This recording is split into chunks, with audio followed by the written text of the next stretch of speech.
What's going on, everybody? Welcome to the Rec Nation. Guys, we have something a little bit different on the channel. This is not taking the place of our dogfights series that we're checking out. We have to get to that tonight at some point. But this is more of a test. Let's see who's out there. We just did an episode of The Fat Electrician about the Revolutionary War. And I know nothing about the Revolutionary War. I mean, I really don't. Like, there's stuff in our school systems where we talk about it, but not necessarily in depth, which is wild. Just wild. And guys, listen, this is, this journey is not just my own personal journey. It's our collective journey. But at the same time, remember, all of this information that I'm absorbing trickles down to my son, Alexander. And usually the first bit of American history that children learn in schools is the Revolutionary War. So we're gonna see how this does. If you guys know more than what's said, I would be interested to know. I'm gonna be watching the comments on this. I think it's interesting, and the fact that this is gonna tie hand in hand and play well with what my son's going to be learning first up to bat. I think I should maybe dip my toe into this, and let's see how this goes. This is one of many. And if you guys are here for it, I'm ready to learn.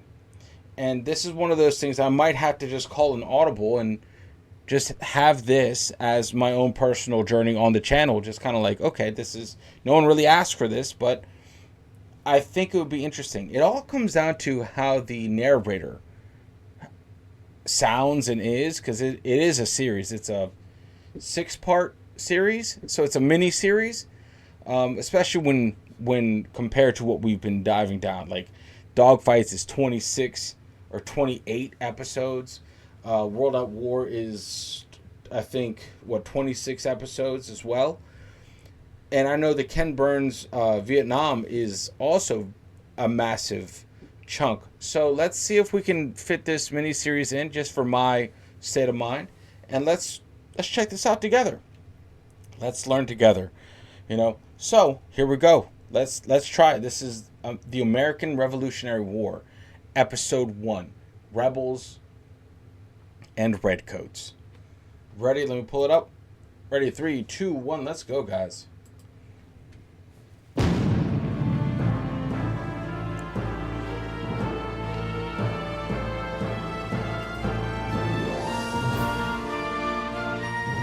Oh, wow.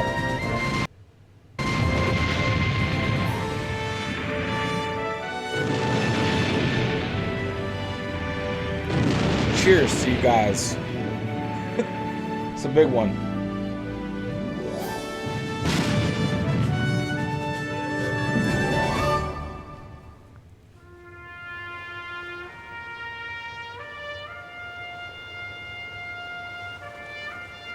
We have the power to begin the world again. A situation similar to the present hath not happened since the days of Noah until now. The birthday of a new world is at hand. Thomas Paine, 1775. The new world that Thomas Paine heralded was America, a nation born of revolution. The war began with a single shot fired in a small New England village and ended 8 years later on the other side of the world. It would be waged from the Great Lakes to the Caribbean Sea, from the West Indies to India. 40 million people on 4 continents would become embroiled. Did he say to India? No. Caribbean Sea, from the West Indies to India. 40 million people on 4 continents would become embroiled in this colonial rebellion. Oh, okay. And within the colonies, Americans would bitterly fight their first civil war.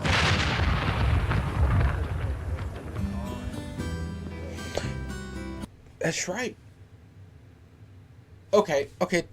Could you technically classify the Revolutionary War as a civil war? Like if the Americans, right? If the Americans didn't win, it would be classified as a civil war then. For 9 generations, the settlers of this Never vast thought about frontier that. had considered themselves loyal British Americans. But foremost, they were Virginians. They were New Yorkers. They were Pennsylvanians. Residents of 13 separate colonies stretched along the fringe of an untamed continent. In a time when it took 2 months to cross the Atlantic, they enjoyed the freedom of being governed 2 from months. 3,000 miles away. Jeez. Wow. But Parliament reached across the ocean with a firmer hand, demanding new taxes, forbidding settlement of the western frontier, sending royal troops to enforce British will. Americans resisted, rebelled, and finally revolted. An old New England militia captain explained in simple terms what finally pushed farmers and merchants and woodsmen into defying the greatest power on earth. What we meant in going for those redcoats, he said, was this: we had always governed ourselves, and we always meant to. They didn't mean we should.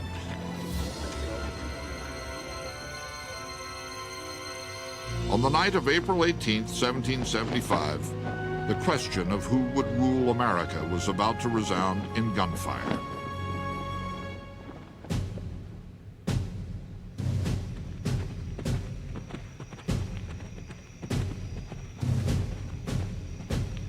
From Boston, the commander of the British forces in America, General Thomas Gage, dispatched 800 redcoats to the town of Concord to snuff out this insurrection before it could begin. Okay.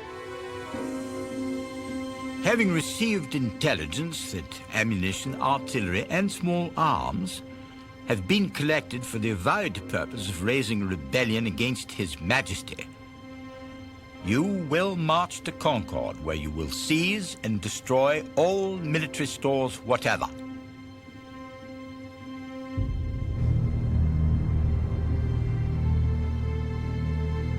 Before the order reached British soldiers, it was passed to American spies, who set in motion an elaborate series of alarms to warn the countryside. Shortly after 10 p.m., 2 lanterns glowed briefly in the steeple of Boston's Old North Church, just long enough to signal patriots across the Charles River that the Redcoats would move that night by water. The official courier of the Massachusetts Provincial Congress, a 40-year-old silversmith named Paul Revere, received urgent orders from Joseph Warren, the head of rebel intelligence. Okay. About 10 o'clock, Dr. Warren begged that I would immediately set off for Lexington. 2 friends rowed me across the Charles River. They landed me on the Charlestown side, went on to the town, and there got a horse. The moon shone bright.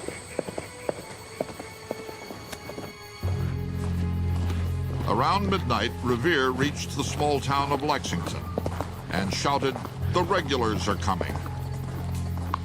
Paul Revere didn't say the British are coming because the colonists regarded themselves as British. They were British citizens who lived in America, but they were certainly British citizens. So Revere and the other dispatch riders said the regulars are coming, or the redcoats are coming. The town bell rang, and for as far as it could be heard, young men and old pulled on their boots and headed for the village green. In the chill night, 130 militiamen stood at the ready for an hour. but Okay. it seemed the alarm might be false. Captain John Parker had sent scouts to locate the Redcoats, but not one had returned. Parker released the men to wait for the next call of the drum. Up to 30 withdrew to nearby Buckman Tavern. There's always a sort of a loaded situation when you're sitting in a tavern all night. I'm not sure at Buckman Tavern they felt the night of April 18th that they were going to have a major war on their hands. I think they were intent on showing the British that they were serious.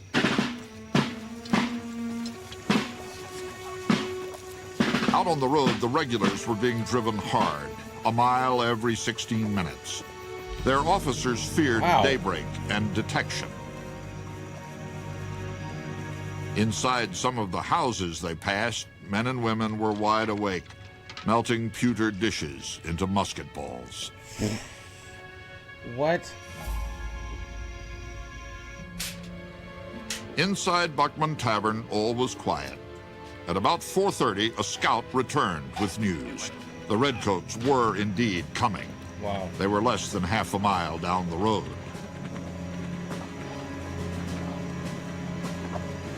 3 British companies, about 100 men, reached a crossroad.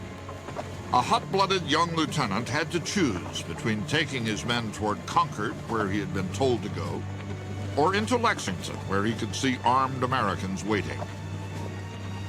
With his superiors out of earshot, Lieutenant Jesse Adair made his fateful choice. At 5 o'clock on the morning of April 19th, he led his men toward Lexington Green. Captain Parker gathered his men, now fewer than 80, and gave his orders. Stand your ground. Don't fire unless fired upon. But if they mean to have a war, let it begin here. No one knew what would happen when the two forces collided, and certainly no colonial commander wanted to give the order to fire. If they fired on British regulars, they could be tried for treason, and the punishment for committing treason was the most hideous punishments. They were hanged, their arms were cut off, their legs were cut off, they were disemboweled. It was a very slow, painful death. So no one wanted to give that order. The militia heard British Major John Pitcairn yell, "Lay down your arms," and another officer shout, "Ye rebels, disperse! Damn you, disperse!" Outnumbered, Captain Parker told his men to abandon the green. Then, from somewhere, a shot rang out. There is no saying who fired it, rebel or redcoat. But in that puff of smoke, the bond of kinship between England and America was severed. Wow.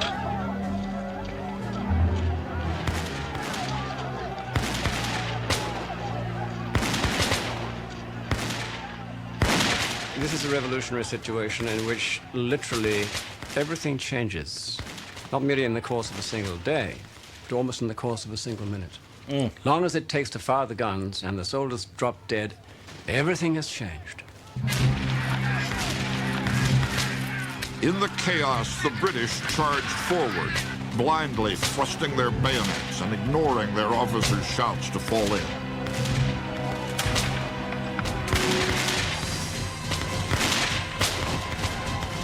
At last, the drums brought the Redcoats back into ranks, and their officers marched them the way they were supposed to have gone in the first place, toward Concord. The British took stock and found they had only one man wounded, a private shot in the thigh.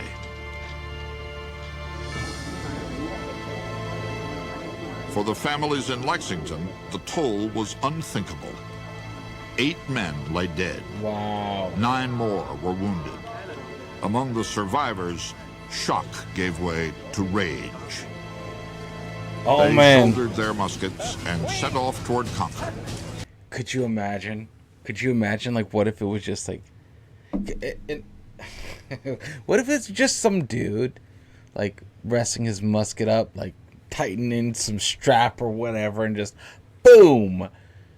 Fucking what? What? I like to think that it probably wasn't like that. One person definitely fired, but yeah, man, that first little skirmish, one person shot in the thigh. Granted, you just got shot in the thigh with a musket, which is like what the equivalent of what a 30 caliber bullet. Like it is a mini cannon, right? But yeah, 8 men, and that's all it took. That's all it took for everyone to get pissed off. Jesus, dude. To be a fly on a wall at that moment, just knowing that right there would set a course for everything else to now. Like that right there, that moment, there was no de-escalation. It was just like, that's just like, hey man, I waited up. I stayed awake until 4 a.m. There's going to be a goddamn war, if I wanted to or not.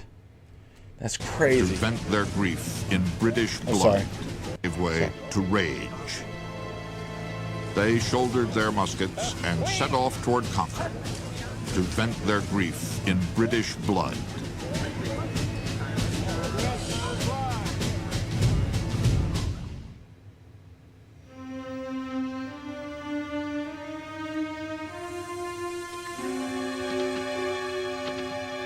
Paul Revere never finished his midnight ride. Just after 1 a.m., he was captured by a British patrol. But the alarm was carried to Concord by a local physician, Samuel Prescott, who had been recruited by Revere less than an hour earlier. Wow. As day broke on April 19th, virtually every town within 20 miles had been alerted that the Redcoats were coming.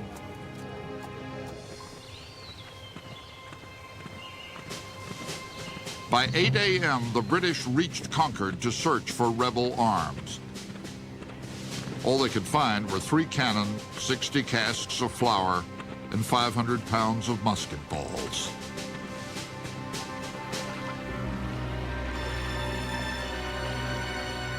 A mile and a half north of Concord, about 100 Redcoats were holding a small bridge. On a hill above them, 400 angry militiamen gathered and waited.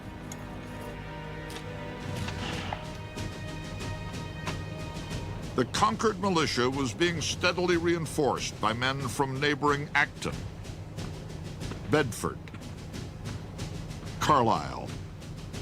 Yet they made no move until they saw smoke billowing over the town. The British were burning the few armaments they had found, but the militiamen assumed it was their homes. Oh. They advanced on the North Bridge.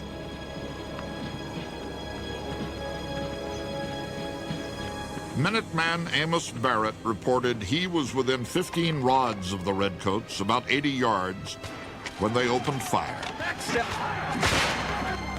They fired 3 guns, one after the other. I see the balls striking the river on the right of me. Their balls whistled well. Militia Major John Buttrick shouted, "Fire, fellow soldiers, for God's sake, fire!"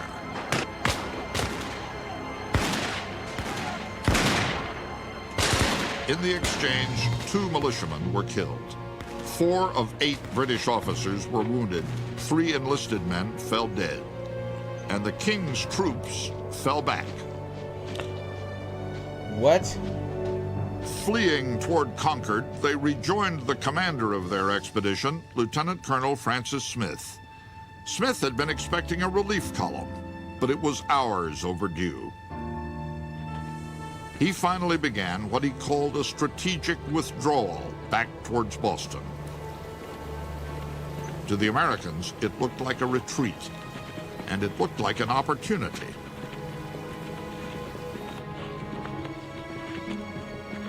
Using a shortcut, the militia reached a crossing called Merriam's Corner ahead of the King's troops.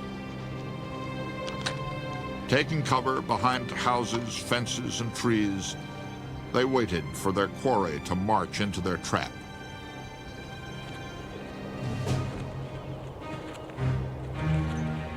Before we'd gone half a mile, we were fired on from all sides. The country was full of woods, which the rebels did not fail to take advantage of. But they were all lined with people who kept an incessant fire upon us.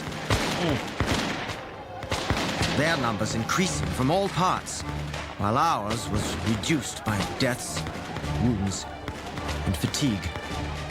Lieutenant John Barker.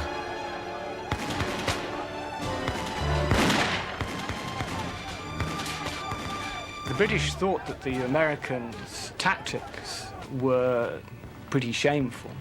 Many British participants complained bitterly at the way in which the Americans had, from behind cover, shot at them on the road. They found this very difficult to cope with. They were not used to this guerrilla type of warfare. Man. Exhausted and out. Where did that come from, guys? Where did that come from? That's something that, like I get it. That was the way war was fought then. That's the way war was fought then. I mean, I understand it, but that is such a mind fuck. Like, why would you go toe to toe with them, ever? And why would they expect you to go toe to toe with them? That is something that will always boggle my mind. Like, a war is a gentleman's game, possibly. And these are the rules. You stand there, first line shoots, then kneels, or, you know, one of the, and then you're just watching people just die. Like, did people's lives just not matter then? It was more like a chess. It was more so like a chess game, chess match. I don't know. I can't see it. I can't see it. I can't see it happening like that ever. Out of ammunition, the Redcoats finally saw their salvation.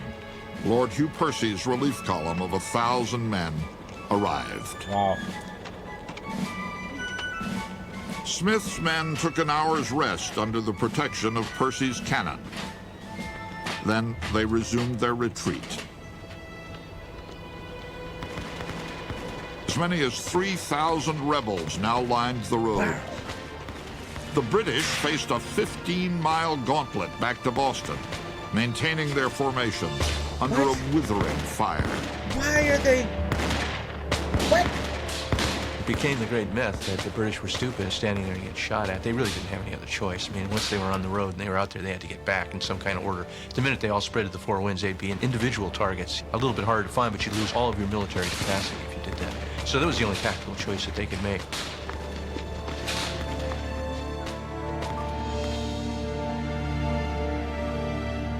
At sundown, the Redcoats finally reached safety near Boston.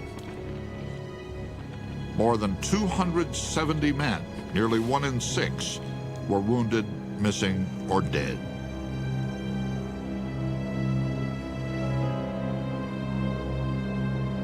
It was really a rural riot is what it was. Everybody came and took a shot, you know, and all day long this was escalating and escalating. When the British finally got back, practically destroyed, the country could never be the same again.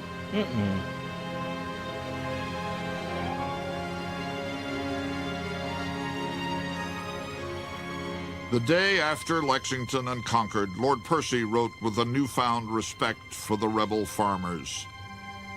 Whoever looks upon them as an irregular mob will find himself much mistaken. They have men among them who know very well what they are about. For my part, I never believed that they would have attacked the king's troops, or have had the perseverance I found in them yesterday.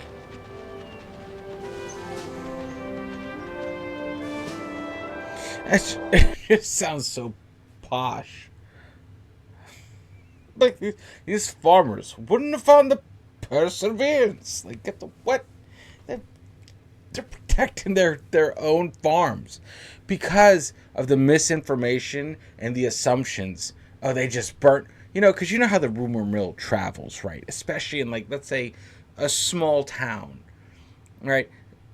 They killed, what, eight militiamen in the first skirmish, and then it just escalated with them setting fires and people thinking, oh my God, they're burning our homes, which is what you don't do. You just don't, you want to make that clear to people before you go in, but I guess, timing, hindsight, yeah. So when you think, oh my God, these freaking Brits are burning, not Brits, Redcoats, because everyone's a Brit at this point, right? They're burning our houses down. That's a different level. Then that you take your military etiquette and you throw that in the bin right off the bat. So all of this started because of high taxes, high taxations, right? And just being overbearing. This is where the ruffling of the feathers started. And I wish this kind of this documentary, this series, put us a couple years before this kicked off. So I'm thinking this series that we're checking out is going to be specifically Revolutionary War, not lead up to, or not the socio-economic or political aspect of it all. This is just American Revolutionary War. This is that snapshot in time. Here it is. This is the first day of this shit. So, okay, we can work with it. I'm there for it. I didn't know that they kept getting like hounded. Like the I guess their expeditionary force, the British expeditionary force, on their tactical withdrawal, kept getting like pot shotted all the way back. All around Boston, just hours after the echoes of gunfire had faded, a ghost-like rebel army began to fill the night.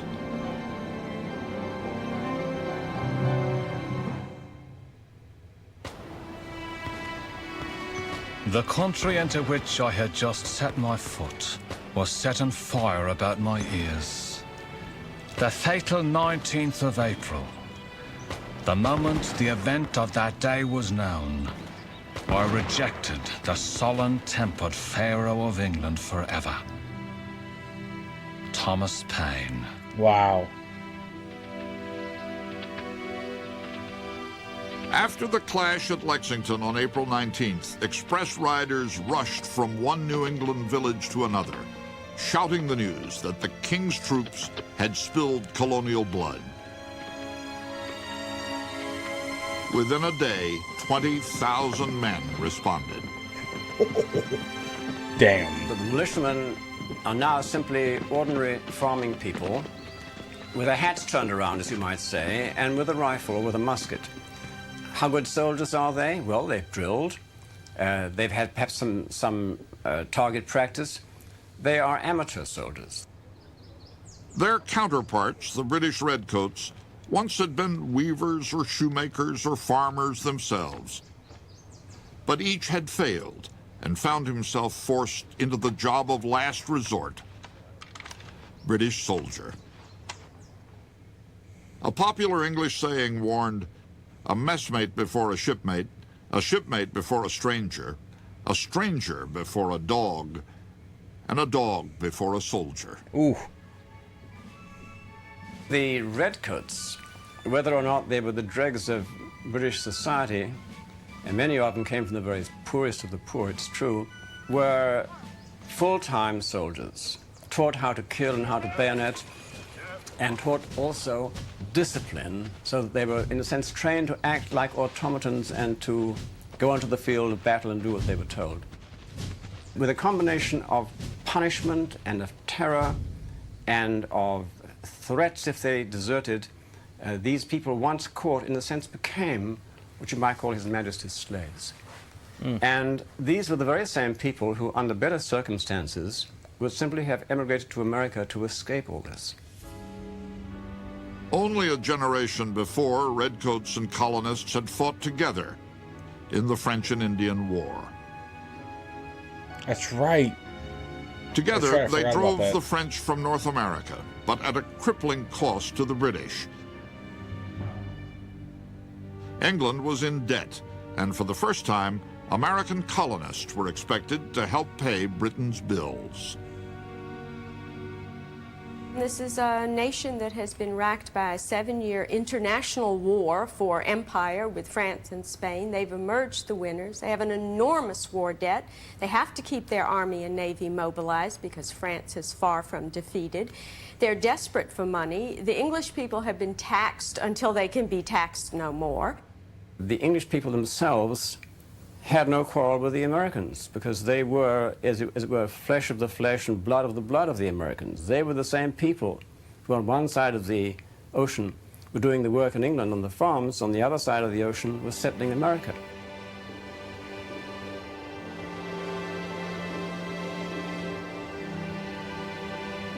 On arriving in the New World, colonists had discovered two astonishing truths. First, land on this vast continent was available to nearly everyone. In England, only 1 out of 10 people owned property. Yep. In New England, 9 out of 10 did. Second, one didn't have to be born wealthy to acquire wealth. Land and opportunity were the true wonders of the New World. But trouble began in 1763, when Parliament barred colonists from further settling of the frontier. Overnight, Americans were denied the land on which their American dreams were to be built. Many settlers ignored this proclamation, but they could not ignore another, the Stamp Act of 1765. Every piece of paper, from pamphlets to playing cards, suddenly required a revenue stamp. This was a tax, plain and simple, and the Americans had never been taxed before. Wow. Not even easing into Colonists it. from New Hampshire to Georgia boycotted British goods. Riots broke out. The die is now cast. The colonies must either submit or triumph. I trust they will come to submit. King George III. But it was Parliament who submitted under the pressure of riots and boycotts. Less than a year after it was imposed, the Stamp Act was repealed. Still, the mother country failed to understand why her offspring resisted being governed. There was a very famous English statesman by the name of Edmund Burke, and he understood the Americans very well. He pleaded with Parliament to understand what it was the Americans wanted and to come to terms with them. He says, do you understand who they are? He says, these people, they are bold and fearless. And one thing which they have, which maybe perhaps is unlike other third world peoples, they have been raised in a tradition of English independence and of English autonomy. He said, they snuff the approach of tyranny in every tainted breeze. In every tainted breeze that comes, they snuff the approach of tyranny. As the British persisted in imposing new duties, tensions mounted. Wow. On March 5th, 1770... That's a huge thing, though. Like, think about that. Like, you're given land. You're given land. You're given basically freedom, right? And then this person, or this government that you just never really felt over here in the U.S. comes in and directly affects your livelihood with the Stamp Act, and you're just like, wait, what? Because they're an afterthought. I would say, guys, remember, I'm trying to put my shoes in this time, because remember, we're all British, right? We're all British at this point. We're all fucking British. And then they overstep, right? At least according to the Americans, they overstep. Were they right in wanting to get money back from the war that they fought against the French for the U.S.? Yeah, I'm not that blind. Yeah, they had every right to try to recoup some money because they came out of their pocket to help fight the war over here, you know. But it's just wild, just wild to think that, like, you know what? Yeah, no, like, you guys came and helped, and that was great, all good. You know, obviously it was free for you guys. You know, whatever. And now you want to tax us? We never really, weren't with, you know, you're not here affecting our lives. We got land, we got to protect land. And, you know, that's, I don't know. That's pretty nuts. It's pretty crazy if you think about it. A lot of people, a lot of Americans think that, like, they forget that the early colonials also had British accents. Their ancestors had British accents. George Washington, the first president of the United States, had a British accent because he was British. Anyway, that's something that people don't really tend to talk about or remember or you know, forget about in our history. 70, a mob of Boston take it back. British Sorry. persisted in imposing new duties. Tensions mounted. On March 5th, 1770, a mob of Boston dock workers ran up against a detachment of 9 British soldiers. The crowd, brandishing planks and clubs, began to taunt the Redcoats, calling them scoundrel, lobster, sons of bitches. Scoundrel lobsters. When hurling insults Hyenas. failed to incite the Redcoats, the mob started to throw ice and rocks. Then, from somewhere in the crowd, someone yelled out, "Fire!" Mm-mm. 5 Americans fell. What was the Boston Massacre? A rebel agitator saw opportunity in this tragedy. He named it for history the Boston Massacre. At nearly 50, Samuel Adams had failed as a brewer, businessman. Samuel Adams did not. Brother, Samuel Adams, you did all right later in life. Trust me. For history, the Boston Massacre. Failed brewer? Don't tell me that yet. Wrong At time. nearly 50, Samuel Adams had failed as a brewer, businessman, and even tax collector. Now he found his true calling as a propagandist. This is a brilliant strategist for public protests. He used to advise people to go up to the soldiers' bayonets and let them prick them on the shoulder and then shout the equivalent of police brutality. So, wow. So he's just a genius, and he really found his calling. I think what makes him most interesting is among all the revolutionaries, I think this is a man who genuinely had confidence in the ability of ordinary people to make political decisions about their own life. To appease Boston, London repealed every tariff except one. Parliament would not part with the only lucrative duty, the tax on tea. England argued that it was merely an importer's fee. The rebels insisted a tax was still a tax, no matter what it was called. They refused to see England's tea landed on New England shores. And that is why the U.S. is primarily a coffee-drinking nation. On the night of December 16, 1773, 150 rebels darkened their faces with coal dust, wrapped themselves in blankets, and marched to the harbor, disguised as Mohawk Indians to hide their identities.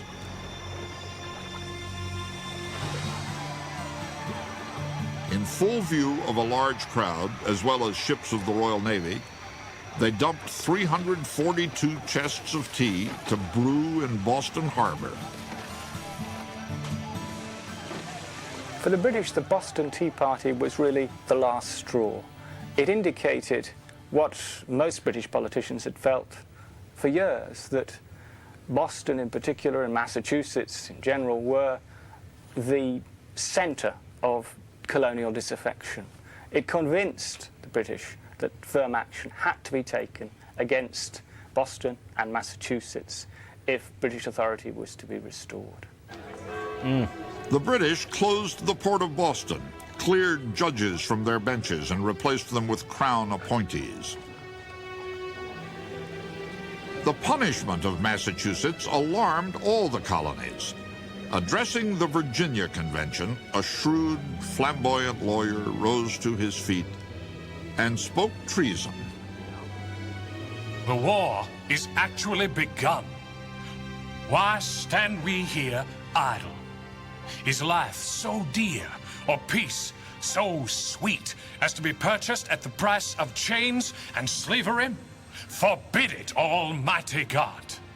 I know not what course others may take, but as for me, give me liberty or give me death. Patrick Henry. There you go. 1 month later, 8 men lay dead on Lexington Green.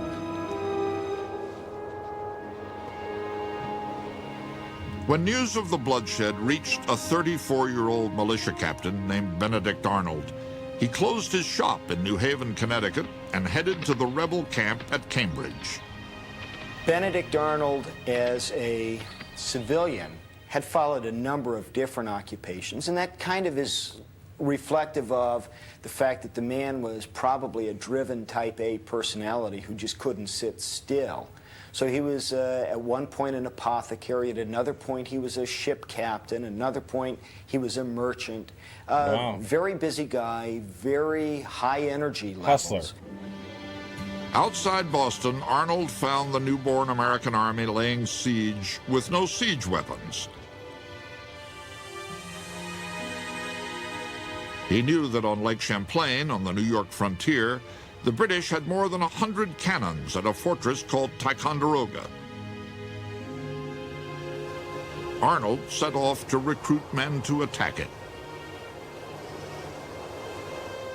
He soon learned that others were already on their way, the brawling woodsmen who called themselves the Green Mountain Boys, led by a rum-swilling giant of a man named Ethan Allen. Allen and Arnold agreed to attack Ticonderoga together. At dawn on May 10th, 83 Americans crept toward the fort. They found the gate open. Only one sentry was on duty, and he was asleep. When he awoke, his musket wouldn't fire, and he ran away. Outside the officers' quarters, Ethan Allen yelled, "Come out, you old rat!" In 10 minutes, without a shot fired, Allen demanded surrender of the greatest fortress in America. Wow. From a half-dressed British officer still holding his trousers. What? Oh, the British, wow. I think, above all, felt humiliated by the loss of Ticonderoga. They had taken this great fortress from the French at enormous cost in the 7 Years' War. And here, in 1775, was a band of what one British officer called ragamuffins seizing this strategic post from its British garrison. Did come as a considerable blow to British pride. And they got their cannons, they got their siege weapons. 8 days after the capture of Ticonderoga, news of the victory reached the rebel leaders in Philadelphia. But the Continental Congress was more alarmed than elated by this overt act of aggression. It immediately ordered all the captured guns inventoried for return to the British as soon as hostilities had cooled down. They just started. What are you talking about, dude? Oh. Despite the bloodshed at Lexington and Concord, the men in Congress, like most colonists, hesitated to go to war against England. They still hoped for reconciliation. That's right. Tears stand in my eyes when I think of this once happy land of liberty. All is anarchy and confusion. We are all in arms. May God put a speedy and happy end to this contest between the mother and her children.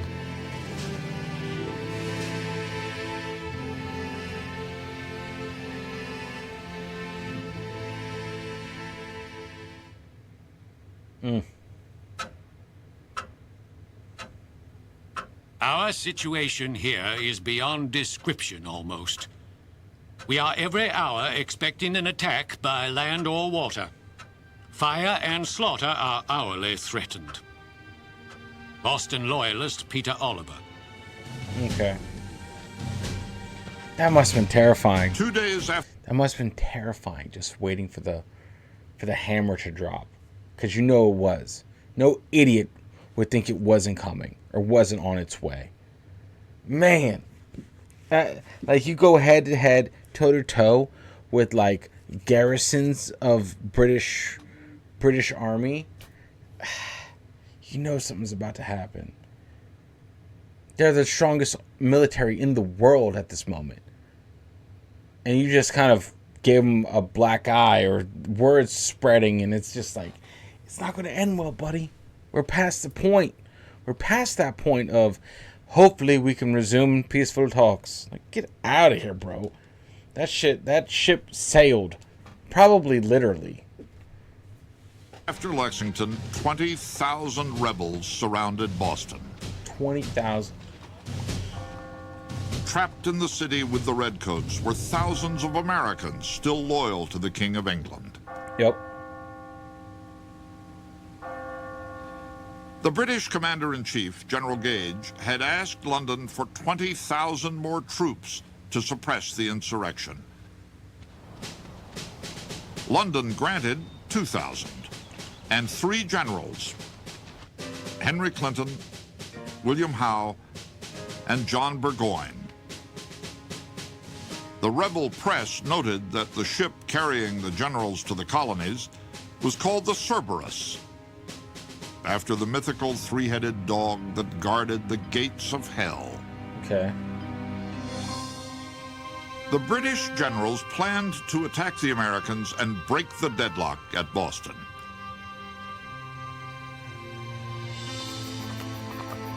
But within 24 hours, rebel spies reported the British strategy to the Americans. The Americans decided to move first and occupy the Charlestown Peninsula. Their plan was to build fortifications above Boston Harbor, the lifeline for British supplies. The place they chose was called Bunker Hill. Okay. The man they chose to lead them was Massachusetts Colonel William Prescott. On the evening of June 16th, Prescott and more than 1,000 men moved out to fortify Bunker Hill. Instead, in the confusion of darkness, the rebels chose a lower site called Breed's Hill. The Americans labored all night on their defenses. At first light, a watchman aboard a British warship was shocked to discover that the face of Breed's Hill was crowned by a 136-foot-long entrenchment. General Clinton proposed landing 2 forces on the Charlestown Peninsula and trapping the Americans between them. Surprisingly, General Gage overruled him and prepared for a more perilous move. What? A frontal assault. What? Why? The decision of the British to actually storm the American defences on Bunker's Hill, or Breed's Hill as it was, may seem now rather odd, but the reason they did it, I think, was primarily psychological. The British had suffered an embarrassing, humiliating reverse on the day of Lexington and Concord. So they had to reassert the superiority of regular troops over the colonial militia. Got it. Gage's strategy required waiting 6 hours for high tide. 6 more hours for the Americans to fortify Breed's Hill.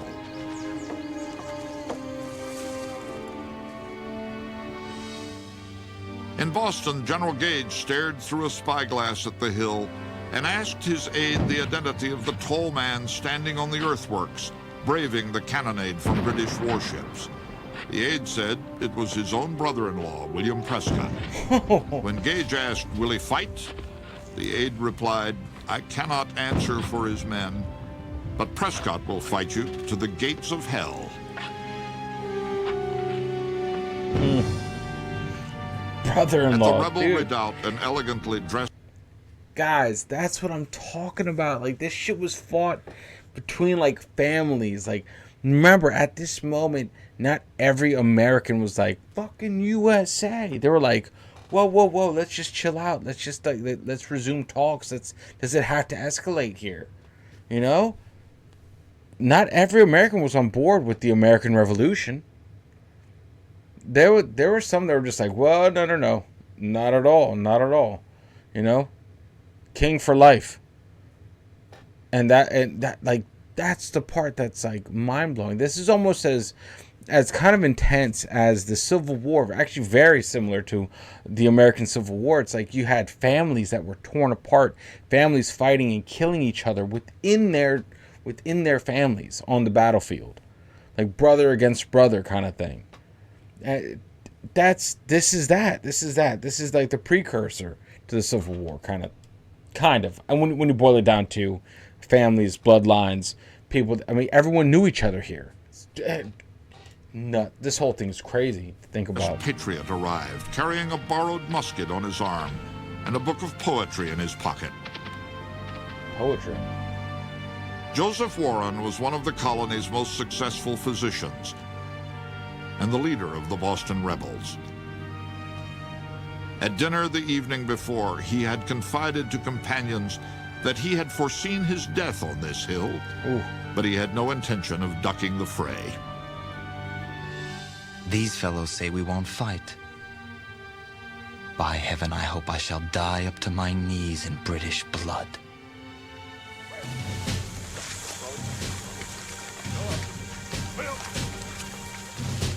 By 2 o'clock, the British had landed 2,500 troops. By 3 o'clock, they were ready.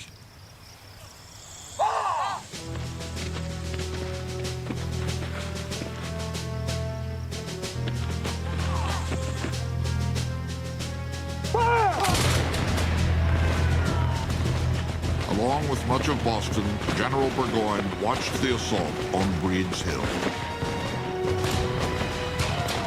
Now ensued one of the greatest scenes of war that can be conceived.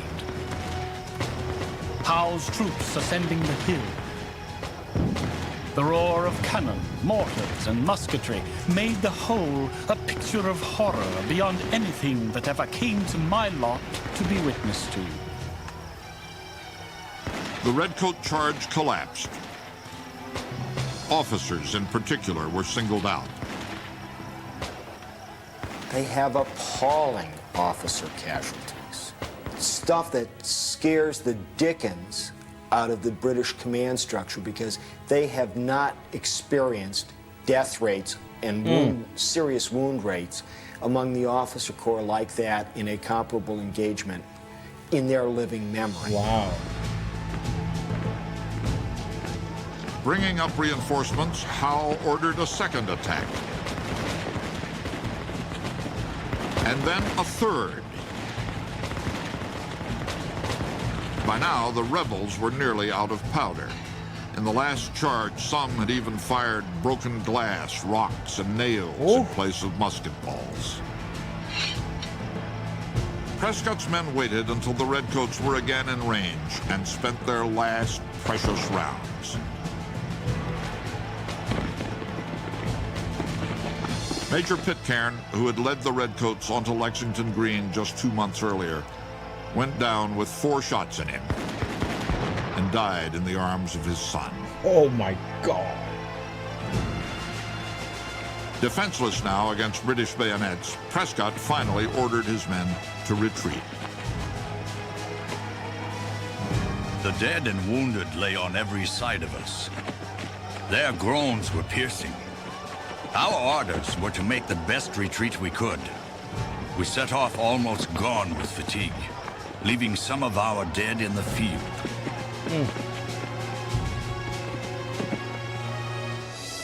Among those left in the field was the Patriot leader who had foreseen his own death, Joseph Warren. A British officer on burial detail wrote, Dr. Warren I found among the slain. and stuffed the scoundrel with another rebel into one hole. And there he and his seditious principles may remain. Buying time for his comrades to retreat, Joseph Warren had been shot in the back of the head. He was 34 years old. I have just heard that our dear friend, Dr. Warren, fell gloriously fighting for his country. Great is our loss. Almighty God, cover the heads of our countrymen. May we be supported and sustained in the dreadful conflict.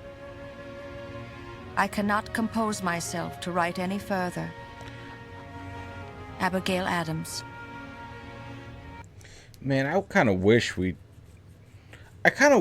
still had that very, very, like, I don't know, that's just smart way of writing, but it was just so beautiful the way we used to write and speak to each other back then. Now it's just LOL or skull emoji. That was beautiful. I'm saying that, yeah, like we just lost. We're feeling tremendous loss right now. I can't even express how hard this is. But look how listen how eloquently that was put. It's just so different. By day's end, the British had won the field, but at a terrible price. Their casualty rate, over 40%, was the highest the British would suffer in the entire revolution. Whoa. 1,000 men were killed or wounded. General Clinton said it was a dear-bought victory. Another such would have ruined us. The Americans lost the hill, but they won a newfound confidence. What they lacked was training, a treasury, and a leader.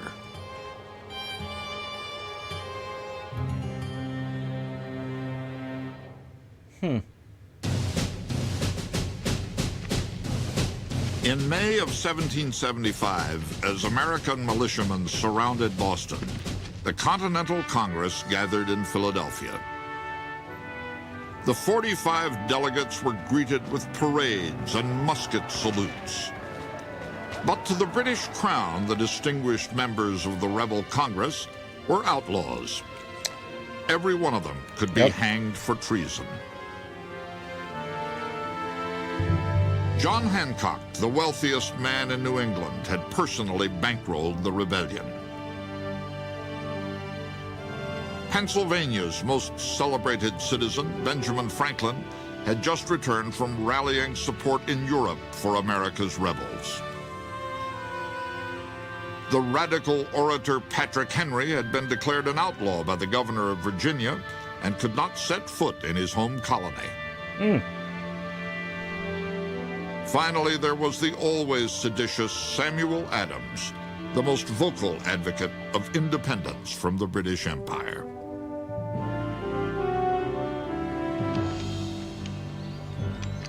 While still hoping to restore peace, Congress prepared for war. It proclaimed the jumble of militia companies besieging Boston the American Continental Army. Paying for the army was another matter. Congress had no power to levy taxes, so it simply invented a currency and issued 2 million new notes called Continental dollars. Whoa. They were designed and engraved by silversmith Paul Revere.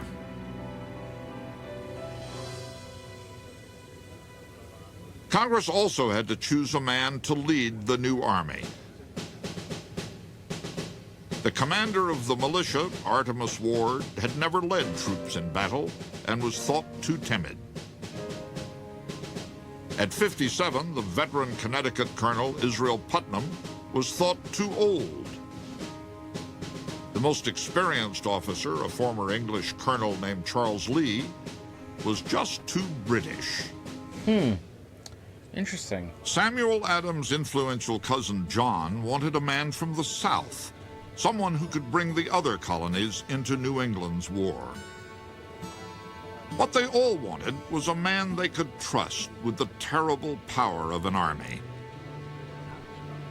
On June 14th, Adams began to glowingly describe his candidate. A gentleman from Virginia who is among us here, and very well known to all of us.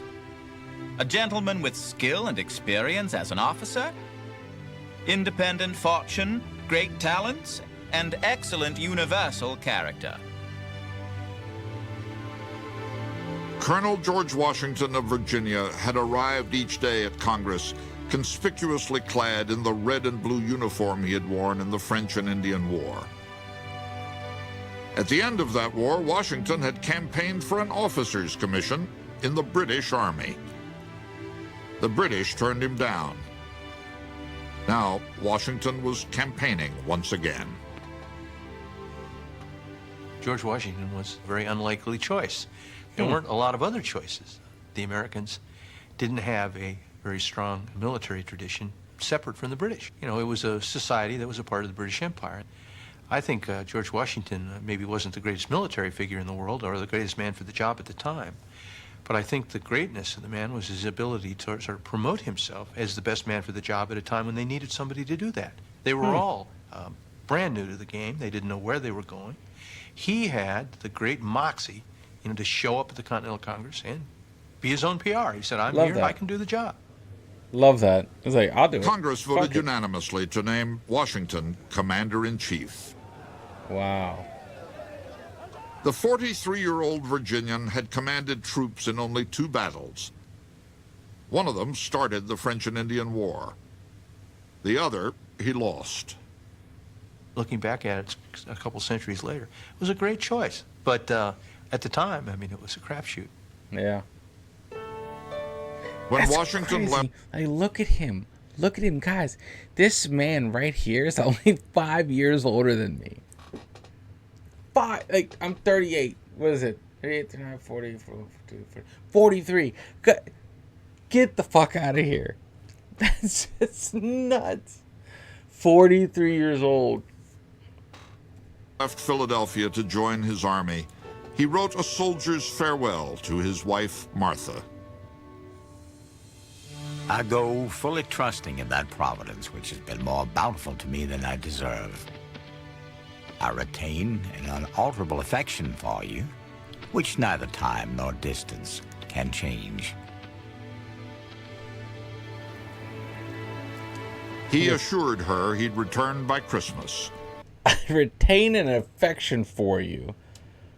Yeah, okay, I'm gonna use that. I'll let you guys know. I'll let you guys know how that goes. I'll retain affection for you. Jesus And Christ. he would, 8 years later. Wow. Washington would be facing the finest army in the world. The British regulars had served an average 10 years, while the American militia was mostly untrained. But a New York newspaper noted a rebel advantage. It must be considered that there is a very material difference between a man who fights for his natural liberty and the man who only fights because he is paid. The British did possess 1,000 times the wealth of the colonists, who could barely manufacture weapons or gunpowder. The American Navy consisted of 8 small vessels against 270 British warships. That's crazy. The world would be watching to see if the insolent Yankees could vanquish the professional Redcoats. To see if the American David could stand against the British Goliath.